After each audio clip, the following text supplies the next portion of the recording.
where do I make my money? Like, what is the thing that I do that actually moves the needle? One of the big mistakes that I made for years and years and years in real estate is I didn't just act as an employee, I thought as an employee.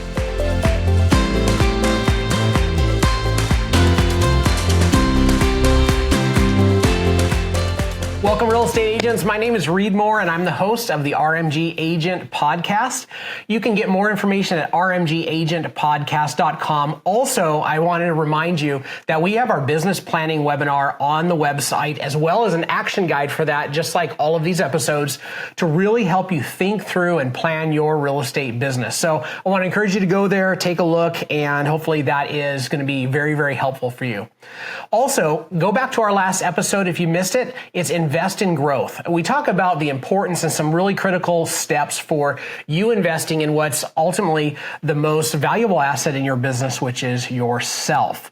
So today we're going to get into some new exciting stuff, and I just want to again just remind you guys that your business matters. We're here to make an impact. We're here to empower you and encourage you, and to help me do that, I'm with my co-host Jake Bartlett. What is up, guys? Super excited for today. We're going to be covering act like an employee, think like a business person. Where does someone start?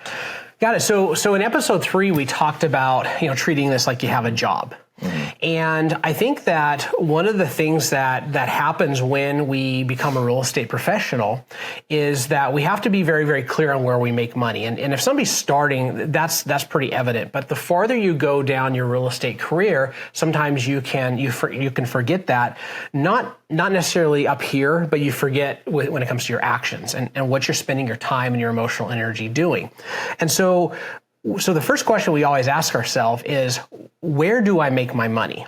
Like, what is the thing that I do that actually moves the needle? Because there's a lot of complexities and a lot of things that get added to your plate, especially when you start thinking about investing and even investing in yourself and personal growth. You can take your eyes off the ball, which is ultimately, I make my money as a real estate professional, or the vast majority of real estate professionals make their money selling houses.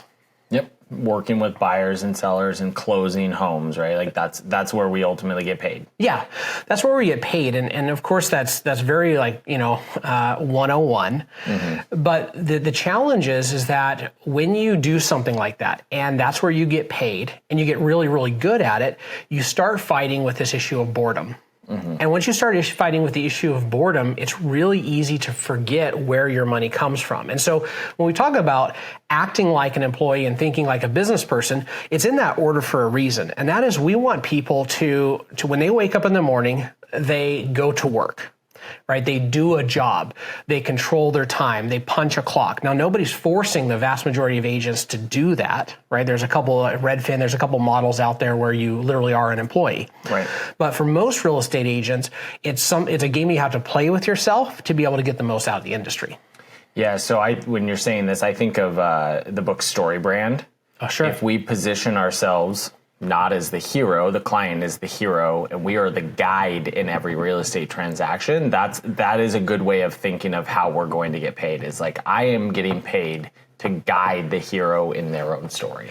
Yeah, so we're the Sherpa, we're the guide for people, and functionally that's how we make our money. And doing that is hard, it's challenging, it's all of that. Well, the extra layers of complexity that we have really show up in the fact that real estate agents make their money, actually, if you go to like Kiyosaki's quadrants, the vast majority of real estate agents make their money as an employee. Right? Which means, now some agents say, wait a second, I'm not an employee, right? Mm-hmm. Well, you're not technically an employee because of the way real estate is usually structured. Right. But the challenge is that if you look at actually the mantra of how we make our money from Kiyosaki's quadrant, so you have the employee, the self-employed, the business, and the investor. Right? Those are the 4 quadrants and ways that we can make money. Well, the employee quadrant is, how does the employee make money? I do it. Right?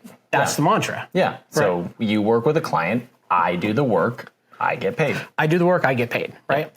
And so when most people step into real estate, they step in and they make their money by doing the work. And then if you grow your real estate practice, then all of a sudden you find yourself in a place to where you're more evidently a self-employed entity. The state already called you that, but now you have maybe an assistant, or you have an assistant and a transaction coordinator, or like whatever your structure starts to look like. Now you wake up in the morning, you realize we do it. Right. I have a new mantra. Like I can actually make a certain amount of money if I'm not directly interfacing with the client, because there's somebody else that works on the sales side with me in my business. But real estate professionals, we have to deal with some of the complexities of being self-employed right out of the gate. Yeah, so we kind of get set up for failure and mentally, because we've been told we're self-employed, but we're actually paid like an employee, but we don't get a steady monthly payment. That's right. Right? Yes. So we fall into the quadrant in a few different ways, but ultimately the best way of looking at it is that you are an employee. That's how the world's going to pay you, is to the work that you do until such time as you grow and leverage into a team or a structure that more than just you is doing the work. Yeah, so there was a great book that was written quite a few years ago, and it was called The E-Myth Revisited. It's absolutely a book worth reading for any entrepreneur. And what it talks about is when anybody in a trade decides that they want to now go do it for themselves, they don't realize that they go from doing the thing that they love, right? I build classic cars, and I love it. Or I'm a plumber and I love it. I take a great deal of pride in our work. And we've all met, tradespeople that you can see just the pride that they take in their work. Mm-hmm. And all of a sudden they wake up one day and they think, hey, I make $45 an hour, but the company I work for charges $150 an hour. This is stupid. I'm going to go do this for myself. And instantly they wake up the next day and they are now self-employed. Right. And what they didn't realize is they don't get to be just a pure tradesperson anymore. They don't get to be a real estate professional and sell houses and not think of anything else. They don't get to be a plumber. They don't get to be, any of these things. They have to also be a business person, which is the muddy waters that we live in as real estate professionals right out of the gate, being self-employed as far as our status with the state. So when this happens, all of a sudden, there's the place that we make our money, right, which is I sell real estate. But I also have two other complexities that come with being self-employed. One is I have to learn business skills. I need to actually learn how to function as a business person. Even though it might just be me right now, there are some extra complexities that take time and energy and attention. And then I'm really close to being able to needing leadership skills as well. And so all of a sudden I go from one very clear focused job that I love to 3 jobs, 2 of which I actually didn't really sign up for.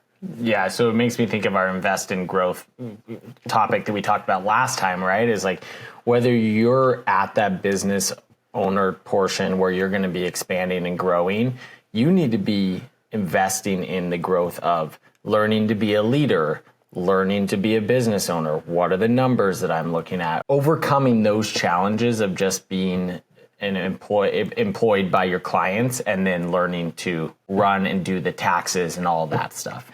Yeah, so we've talked about the challenges and the complexities, but there's also some gifts that come along, and they're gifts that somebody who's a true employee doesn't get. And we've talked about, the gift of learning how to actually control your own calendar.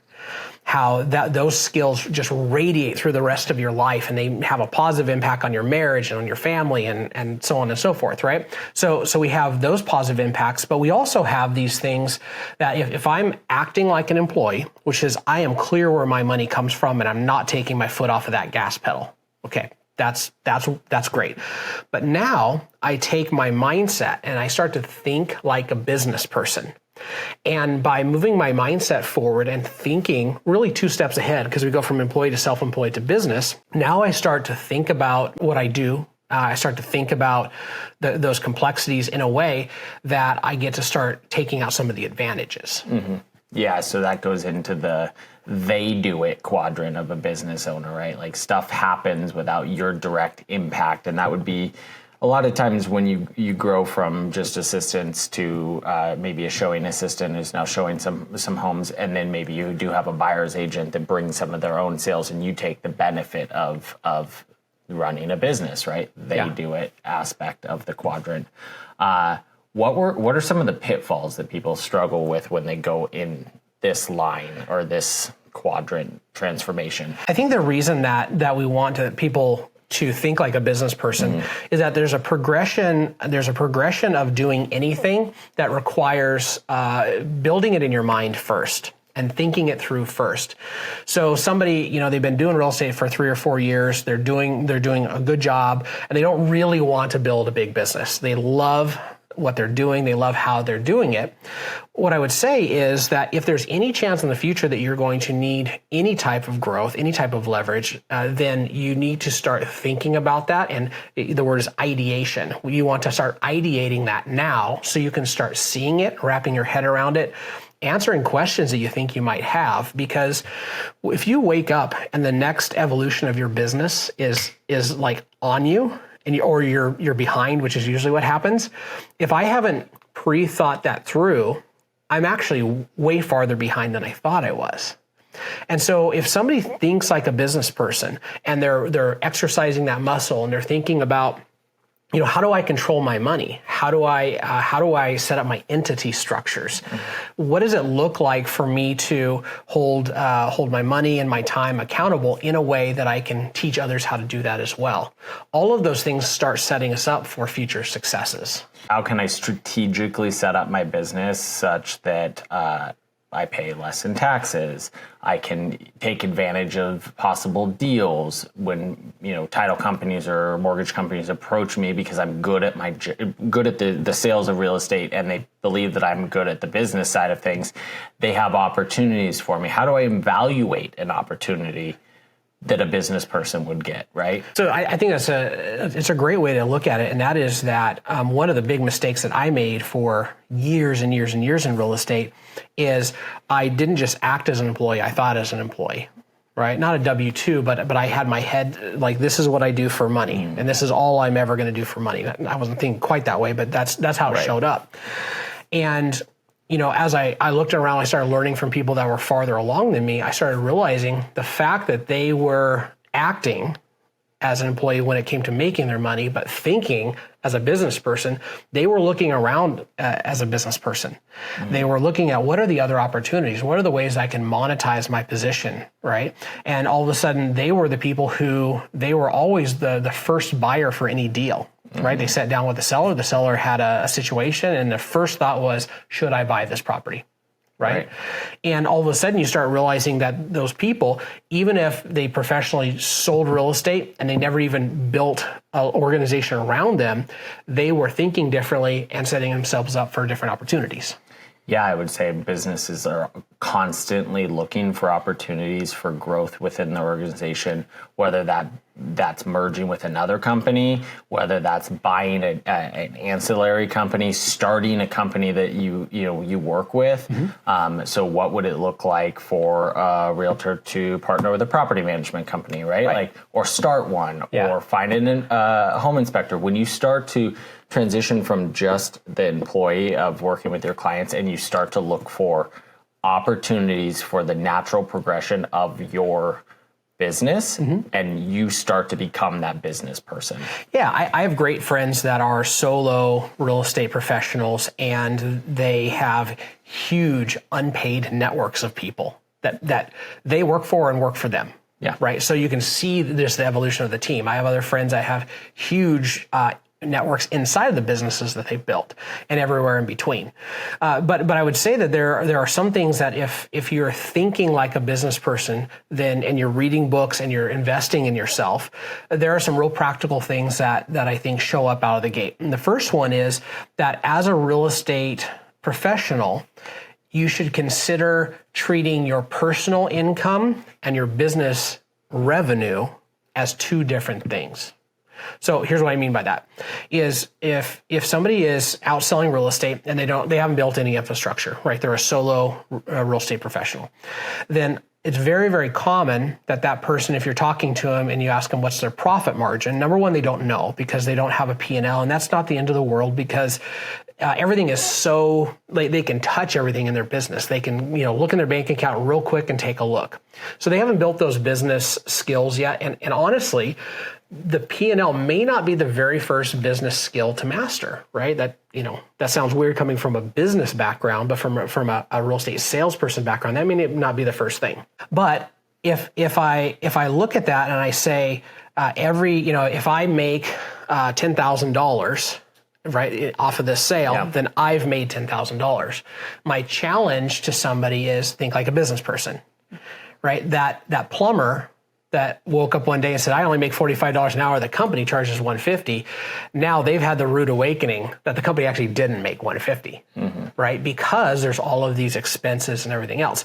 And so when somebody's a solo professional, they say, Jake, I make, 85% profit or 90% profit, 100% profit.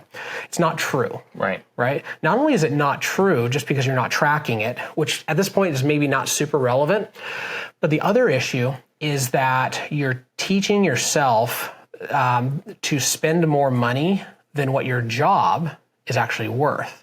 This is where this becomes a problem for what your future looks like. So if you sell $100,000 worth of real estate a year, you actually are a $40,000 a year employee of your company. You say, no, like you're not getting it, Reed. Like I've made $80,000 this year. I can show you. But here's the issue, is that you sold, you did the lead generation, you were the marketing person, you were the transaction coordinator, you were the person who dealt with the insurance company, you were the person for all these things. So you wore all these hats for free, and then you were the salesperson. If we go back and we look at this and we say, think like a business person, you might have 3, 4, 5 jobs inside of your organization, and you just happen to be the only person that works it, and that's fine. But if you start building the business discipline that starts coming with the P&L skills, you start looking at that and saying, actually, what I do professionally as a salesperson is worth 40 or 50% of the overall revenue that comes in. Right.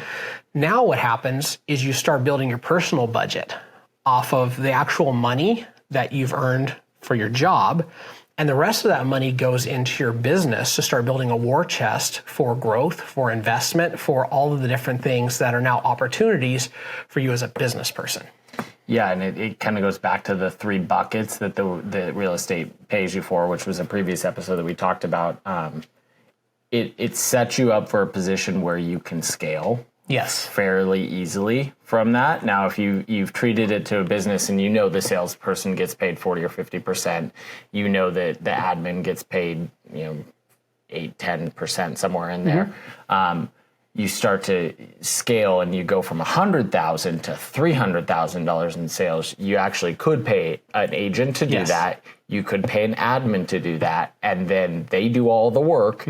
And as the business owner, you would get money back. Yeah, and the cool thing is this is your business, so you can do this or not do this, or you can do it maybe differently than you have. And that is maybe you scale your business and now you're making $300,000 a year, and your value to the business now as a salesperson is $100,000. Let's say, okay, and let's say you hold your money accountable, or you're in a season of life where you don't need a whole lot of time back. So you do 3 or 4 other jobs in your business.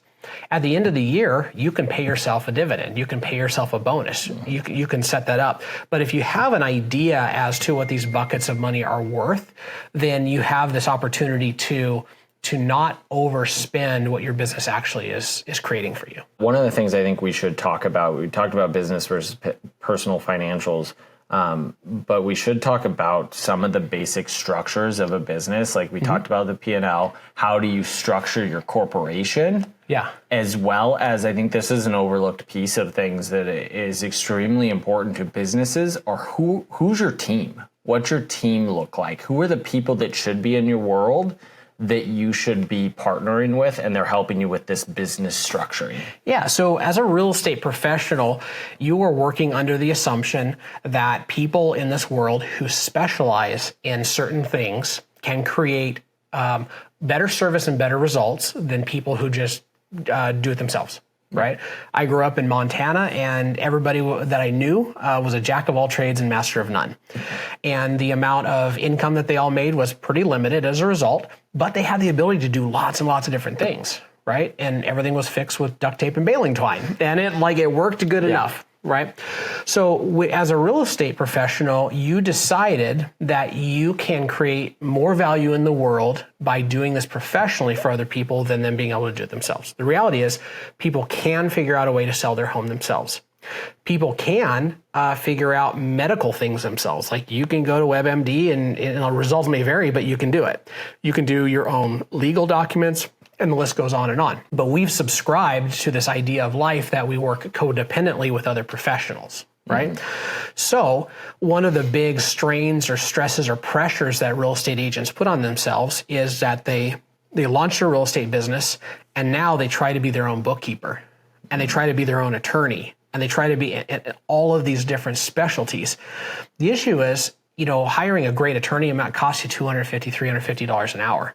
But if I'm truly great at what I do and I act as an employee in that thing that makes me money, I can afford to pay that attorney whatever they charge. Doesn't really actually matter, because by me not doing their job, I can go back and make a multiple of that. Mm-hmm. And then they do the same. As long as they stay in their lane and they make $350 an hour and they don't get distracted by going trying to do what I do, everybody wins, right? Everybody creates more value. So building your team is a huge importance. As soon as you can afford to, I always encourage people start leveraging out the different aspects of your job that you're not great at. Even if, like a bookkeeper might cost you $50 to $75 an hour. That's very inexpensive compared to you doing your own bookkeeping. Yeah, other thing that we've done or I've done in the past is finding those contractors that want to work on like a reciprocal basis too, right? Sure. So a prime example is our CPA has sent us probably 5 or 6 deals over the last 7 or 8 years, right? So like not only am I getting the time back that I would have spent trying to do it myself, I'm not a CPA, but they've also sent me business, and I've sent them 3 or 4 other realtors that now use them as their CPA. So you create these partnerships within your team that not only help you with what they're great at, and you become their go-to person as well. Sure. So when we start talking about partnering with lenders or title company, like start thinking about it as what a business person would expect is, hey, I'm going to give you my business. I want to create a partnership that you're going to give me your business as well as we win together. Yeah. So I think, you start building your team and you start, reciprocating business and you think as a specialist and you leverage things out as a specialist. You decide what your personal amount of money is going to be, right? So if you're a solo agent, that's going to be maybe 40, 50%. If you work inside of a sales team, it might be 80 or 90% because all of those expenses fall on somebody else, right? So, but you still have some expenses. So you figure that out and you run your budget accordingly. The other 2 things that always come up are, do you have an entity structure? You have the ability to just go get a real estate license and go. There are some significant advantages to figuring out what type of company structure you should have. I'm not a tax consultant, so this is the disclaimer, not a tax professional, not a tax consultant, consult your own. But the reality is, as much as people complain about the tax code in many respects are very pro-business because businesses, it turns out small businesses, they create jobs. Right. And jobs drive the economy. So if I go out as a solo real estate professional and I'm acting as an employee, but I'm thinking as a business person, I'm going to go start an entity. That's going to be an LLC or an LLC filing as an S corp or whatever your professionals advise. And now because I'm on this path that is in alignment with what the government wants to see, I now have some tax benefits and maybe significant tax benefits down the road at any level of scale. Right. Yep. And the last thing is always pay your taxes. Yeah. Right. I was going to mirror that as well, because that is one of those horror stories that you hear of is first year agents like not putting money away for their taxes, thinking that the brokerage is sending their taxes away because the only thing they've ever done is had a company pay their taxes for them, and then at the end of the year, they call a CPA and he's like, hey, you owe $42,000 this year. They are acting as an employee and they're also still thinking as an employee. And when I say they, I mean me. So I had been in the industry for a couple of years and had at the time, a really good year. And so I paid off, we had a little bit of money on 2 loans, one from my car, one from my wife's vehicle. Right. And so I was so proud that I got to go down to the bank and stroke a check and pay those vehicles off. And then we came around to April the next year and I went back to the bank and I said, hey, can I have a loan back on both of those vehicles? Because I had to pay my taxes. Right. Yeah. So some real practical ways of doing that is, if that money, it's the same idea of treating your business money and your personal money different. If I think of taxes over here as a cost of business, then all of a sudden, I get a commission check and it's $10,000. $3,000 of those dollars are not yours. Yep. So I'm going to take those and I'm going to put them in a physically different, like a different bank account, maybe even in a different bank. And I'm not even going to deposit it in my main account. In fact, I'm going to have a CPA or I'm going to have somebody that does my books and they're going to do it automatically for me. Or they're going to send it straight to the IRS. However, again, your professionals have that set up. But paying your taxes and setting your money aside, your business money aside, will help you actually right-size your personal life, which will really keep you out of a lot of challenges. Kind of transitioning from one level to a next. Some of the things that we need to look at, or agents need to look at. Yeah. So one of the best ways to get caught up in the complexity of all of this and actually lose money is anytime your business is transitioning. When you get successful enough in sales, you start feeling the pressure of needing to say no to clients or needing to level up the infrastructure that you have around you. You might say, hey, I need to make my first hire. Right? Or my second hire, or whatever that looks like, wherever you are. At that moment, when that becomes clear, your focus as an employee on your job, it gets diminished. That just happens. So when you get to that point, it's time to take decisive action towards your next steps, because the shortest, the best way to deal with a transition is to make it as short as possible, doing it well. And I've met real estate agents who have been transitioning for the last 3, 4, 5, 6 years. And the issue is that those 3, 4, 5, 6 years, they are not doing a great job acting as an employee or thinking as a business person, because this thing is consuming so much time and energy. So when you go from being a solo agent to building your team, and when your team of professionals, and then when you go from that to actually maybe building out an actual, people inside your business that you pay, that's a transition. And the list just keeps going on and on. There's a big transition that happens when you go from a part of your money not coming from actually selling. So now you have this big transition of my actual job is selling real estate as well as leading these people who sell real estate. That's a huge transition and very, very challenging to figure out. And then it just keeps going on and on and on. So every time you're in a transition, identify it, create a plan, and then get on with it. Yeah, one of the things I would say, and we've talked a little bit about this, is that your team of people is also the team of people that are that you're modeling your business after. Find those people that are a couple steps ahead of you. Find out what they did. Ask some good, solid questions. See if they'll let you borrow their systems. Yeah, and do the R&D method, the rip off and duplicate, because when you're learning these new transitions, you haven't earned the right to change or customize the system that's already there until you've mastered the system that's already there. There are different people that have already gone before you. Yes. Find something you like, rip it off, make it work, move forward, and then fix it after you've earned that right. Yeah, it's great. It's great advice. We work in such an incredible industry in that we are competing and cooperating. Like, it is in the DNA of the industry. I can't tell you the number of people that I have just asked them a question about building my business, and they open their playbook. They're like, here, I will send you all my stuff. Yeah. it's phenomenal. So there is a lot of help out there, and you're exactly right. You should consider other real estate agents, other people that are farther than you, a part of your team. So, and I've never had somebody that offered to help me when I took them up on it that said actually no. No, never happened. Right. Yeah. And I think that comes back to like one of our core beliefs at RMG is that there's always more than enough, right? Yes. So when you have a mindset of that there is always more than enough, you're willing to share with those that, are behind you or coming up next to you because, there is enough. Yeah. And honestly, that's the point of this podcast, right? When we help the real estate industry and agents that want to get better, it elevates all of us, right?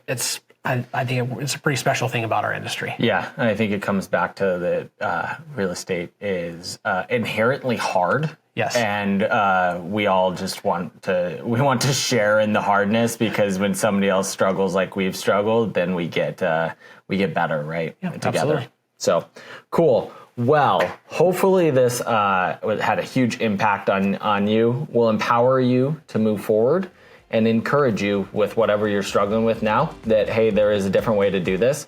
And then as far as if you want to reach out to us, you can check us out at rmgagentpodcast.com. You can also send an email to hello@rmgagentpodcast.com. If you want to schedule a no-cost evaluation of your business, I'd love to sit down with you and talk with you about that. And then check out our next podcast, which is going to be probably the core of most things. Going old school. Leads, listings, leverage. Have a great day. Take care, guys.